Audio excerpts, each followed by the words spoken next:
কোটা আন্দোলনকে ঘিরে সহিংসতায় ঠিক কত মানুষ প্রাণ হারিয়েছে তা এখনো নিশ্চিত করেনি সরকার।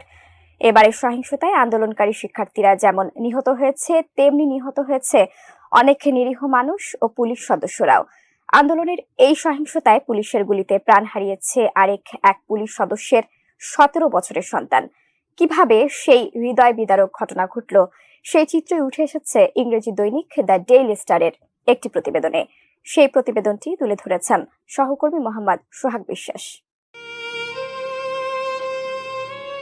24 জুলাই ডেইলি স্টারের একটি প্রতিবেদনে বলা হয়, মর্গে তাইমের মরদেহ খুঁজে পাওয়ার পর ফোনে ময়নালকে বলতে শোনা যায়, স্যার আমার ছেলেটা মারা গেছে, ওর বুক ঝাঁঝরা হয়ে গেছে স্যার, আমার ছেলে আর নেই। গত শনিবার ঢাকা মেডিকেল কলেজ হাসপাতালের বিভিন্ন ওয়ার্ডে ছোটাছুটি করছিলেন রাজারবাগ পুলিশ লাইন্সের উপপরিদর্শক ময়নাল হোসেন ও তার স্ত্রী। তাদের হাতে ছিল 17 বছরের ছেলে ইমাম হোসেন তাইমের একটি ছবি। যাকেই পাচ্ছিলেন ছবি দেখিয়ে জিজ্ঞেস করছিলেন এই ছেলেকে তারা কোথাও দেখেছেন কিনা। বিকেল 5টা থেকে পরের 2 ঘন্টা তারা হতাহতদের তালিকা তাইমের নাম খুঁজেছেন। পরে ছবি দেখে একজন সাংবাদিক তাইমের বাবাকে মর্গে খোঁজ নিতে বলেন।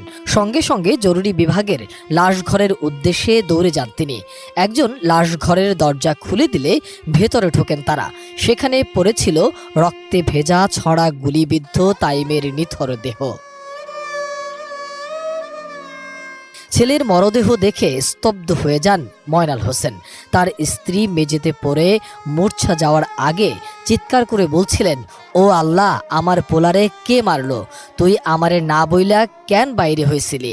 কোটা সংস্কারের দাবিতে বিক্ষোভ মিছিলে যোগ দিতে কলেজ শিক্ষার্থী তাইম শুক্রবার সকাল 11টার দিকে যাত্রাবাড়ির বাসা থেকে বেরিয়েছিলেন। এর আগে 3 দিন ধরে যাত্রাবাড়িতে সংঘর্ষ চললেও তাইমকে ঘরে আটকে রাখা যায়নি। ওই প্রতিবেদনে আরও বলা হয়, ঘণ্টাখানেক পর তাইমের বাবা মাকে কেউ ফোন করে জানায় তাদের ছেলেকে গুলি করা হয়েছে। তাকে ঢাকা মেডিকেল কলেজ হাসপাতালে নেওয়া হয়েছে।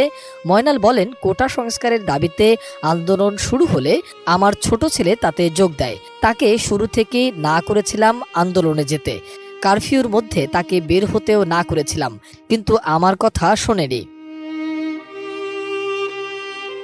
মর্গে তাইমের মরদেহ খুঁজে পাওয়ার পর ফোনে ময়নালকে বলতে শোনা যায়, স্যার আমার ছেলেটা মারা গেছে, বুলেটে ওর বুক ঝাঁঝরা হয়ে গেছে স্যার, আমার ছেলে আর নেই।